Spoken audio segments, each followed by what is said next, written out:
Hi, this is Christy, ChristyMatthewsOnline.com, ChristyJMatthews.com. Hope you're having a great day. So the question is, are you thinking about quitting because no one is buying from you? Well, it could simply just be your mindset. And I've got a few things I want to share with you that will help you to go from a fixed mindset to a growth mindset. And there is a difference. And making the distinction between the two can be all the difference for you. So let's go ahead and start. Have you ever, let's take a group of people who run the same business. Let's look at maybe network marketing, for example. You have access to the same product, the same services, I mean, basically the same. Those in network marketing, the success in network marketing has everything to do with duplication. So everybody has access to the same things, right? But why is it that some people will be wildly successful, some will have mediocre results, and some will have zero? Well, quite frankly, it has everything to do with how we feel about ourselves and the things that we're saying to ourselves. And really, in a deep down cellular way, what's happening is that you're thinking, I'm just not good enough. If you're not getting those results, that is what you're thinking. And really, I've got to ask you yourself, why not you? Why not you? We're all perfectly flawed human beings, and some of us excel and some of us do not excel. And the only difference is because of what we're talking to ourselves about, the things that are running through our head. Now I'm going to, because I don't want to ramble, folks, so I really respect your time. So I've gone ahead and thought about what I want to say here, and I've made some notes. So if I look down here, I just want to stay on track and not take too much of your time. I really appreciate you being here. So let's talk about what is the differences. A fixed mindset is somebody who is very rigid in their thoughts. They're not open to changes or challenges. They don't like change at all. They're very stuck in the routines and do not want to change them, even when they know that those routines are really not helping them accomplish the things that they want to accomplish. They also are the type of people that do small-minded things, such as talking about other people, being highly judgmental. They will cheat to get ahead. They'll cut corners and think that that's okay. That's someone with a very fixed mindset who's just really willing to just go with, it's just good enough. Now, the growth mindset is somebody who has a can-do attitude. They know that they're perfectly flawed, but that's not going to stop them. They know that there's growth ahead of them with taking certain actions and behaviors. I want to ask you something. I'm thinking about the person that says, I want to make 6 or 7 figures a year. I want to bring somebody home from their job, whatever the case is. And if they say, I need to make 6 figures a year, I want to make 6 figures a year, but what they're thinking about and their actions might actually be a 3-figure or 4-figure mindset. And so I want to give you an example. A growth mindset is somebody who understands their talents and their abilities and know that they can develop them and grow them through effort and good teaching and persistence. Let's take Michael Jordan, for example. May I share a quote from Michael Jordan? This is just amazing, and the epitome of what I'm trying to share with you today is that, did you know that he was cut from his high school basketball team? Well, here's his quote. I've missed more than 9,000 shots in my career. I have lost almost 300 games. On 26 occasions, I've been entrusted to take the game-winning shot, and I missed. I failed over and over and over again in my life, and that is why I succeed. Whoa, amazing, isn't it? But that is precisely the can-do attitude behind growth. You see, Michael Jordan it wasn't saying to himself, hey, I'm not good enough. I'm not cut out for this. I can't do this. I didn't have the right parents, the right upbringing, whatever the case. We could all run those scenarios through our mind, but that wasn't happening with him. He just knew that with persistence and with coaching and being open to suggestion, he can get better and better. Oprah Winfrey was considered to be unfit for television, and look at her empire today. It's just amazing. And of course, Albert Einstein was expelled from school due to his failing grades. Wow. I'm sure none of them never thought that they weren't good enough. So here's something that happens in the sales world.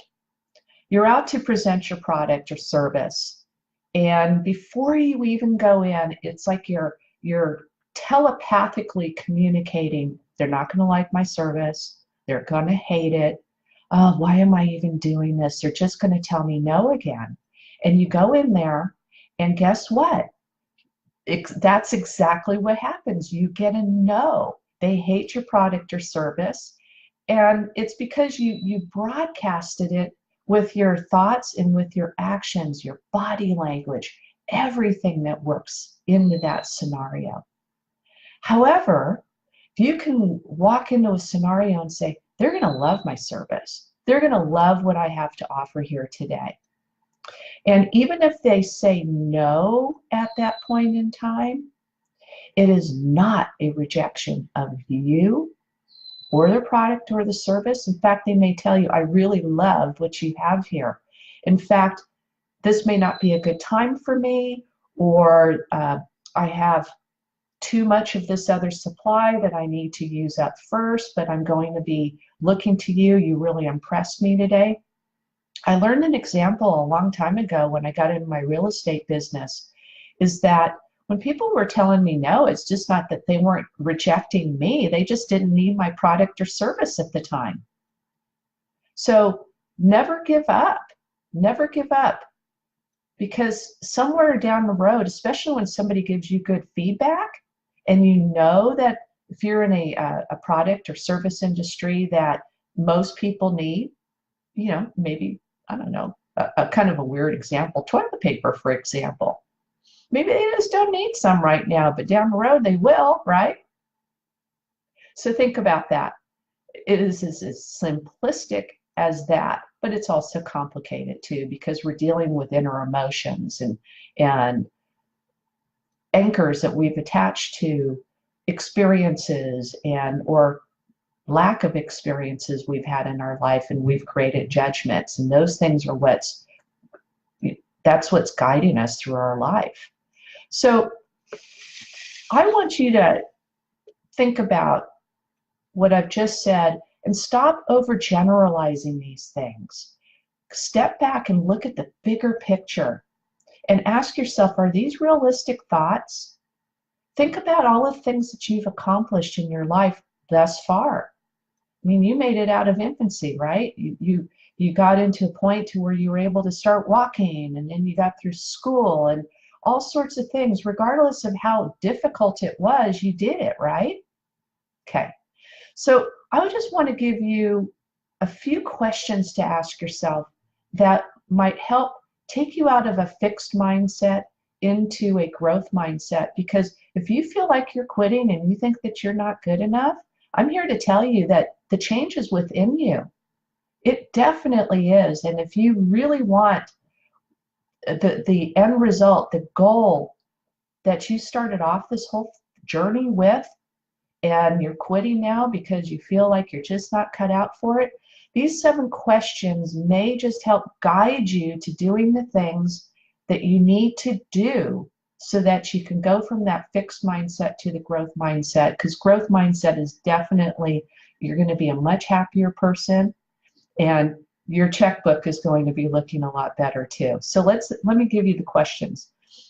How will you challenge yourself today. So ask you, how will I challenge myself today? So that could be, maybe you're not talking to anybody about your product or service, and the challenge might be that you will talk to 10, and you're going to get the 10 done. And after talking to the 10 people, you could go back and reassess, how did that go? You can ask yourself, what did I learn from the things that I did today when I went ahead and asked those 10 people if they were interested in my product or service? Now, of course, there's a way to ask, but through this whole growth process, you will learn how to do that. So let's just keep it simple. Who can you ask for honest feedback? Well, this is not, team is, there's no I in team. You've heard about that. It takes a team. And so build a team of people around you and find those trusted friends or colleagues who will be honest with you, who you look up and respect, and will take what they have to say and put it into practice. Utilize what they're going to say, because you know that these people are looking out for your best interest, and they will be impressed that you simply ask them for their feedback. Do you hold yourself to high expectations, or you just accept things as being good enough? See, right there, when you don't have higher expectations of yourself, why would others? You see, especially when you're dealing with high-ticket items, people don't want to just be dealing with somebody who's good enough. Oh, I'll just turn in halfway done paperwork. We'll deal with it later. I've seen good enough in the real estate industry, and let me tell you, it ends up in somewhat disastrous situations, oftentimes having to have major cleanup at the end, and that's if the transaction doesn't fall apart altogether. And this can happen it happens in every niche, industry, product, service, whatever it is, it exists there. So always look at trying to do the best that you possibly can, give it 120%, and your 120% that day might be different from day to day, but don't show up with an 80% mindset. Get away from being good enough, okay? And what can I do to manage distractions? Distractions often present themselves when we're trying to avoid what is painful to us. So getting right back to the simple notion that if you're not talking with anybody and you're so beat up from being rejected, that talking to those 10 people, you will find distractions happening all day. So shut off the email, shut down your email, get off social media, get off the sofa. If you're sitting on the sofa, stop watching TV. Be focused, get in touch with those 10 people, and then pat yourself on the back. Reward yourself. Are you proud of the end result? Oh gosh, if you can look at the end of the day and say, I'm really proud of myself. I got up when I said I was going to. I didn't hit the snooze alarm. That's something to be proud of. I finished the things I set off to do today. Maybe you finished 70% of the things that you wanted to do, but then you look back and say, well, what I expected of myself today, I had high expectations, but it was much more than I was able to give quality service to.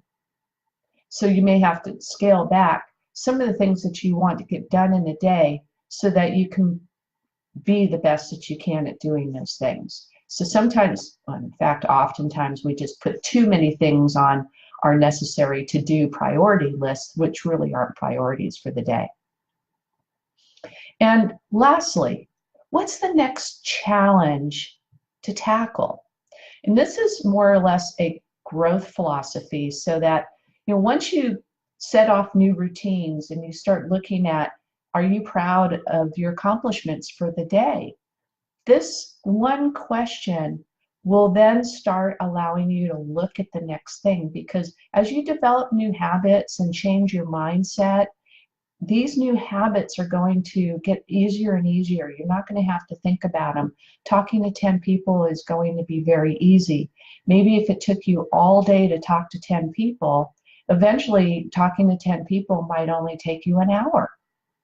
So you will have much more time to work on the next challenge. And the next challenge is going to be a bite in your time.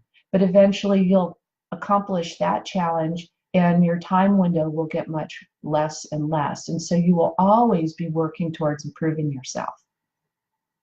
So in closing, folks, I hope that these questions helped you out. Just be patient with yourself. Change takes time. This is a journey. Enjoy the journey, reward yourself as you go through this process. Remember that you're good enough, and why not you? So don't give up on yourself. Don't think about quitting. Remember why you got into the product or service or niche that you're in. Keep doing it. Keep cranking, my friends. And you have a great day, and I'll see you next time.